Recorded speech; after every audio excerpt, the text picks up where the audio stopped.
Құрметті қазақстандықтар, әріптестер, сіздерді халқымыз үшін тарихи маңызды оқиға 25 қазан Республика күнімен құттықтаймын. Дәл осы күні егемендік туралы декларация қабылданып, еліміз мыңжылдықтардан басталған мемлекеттігіміздің тұғыры тәуелсіздігін төрткүл дүниеге жариялады.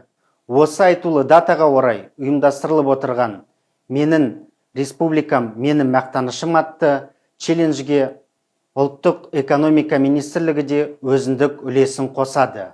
Мереке күні туған елге деген ыстық ықыласымызды мына бір өлең жолдары арқылы білдіргіміз келеді. Менің республикам.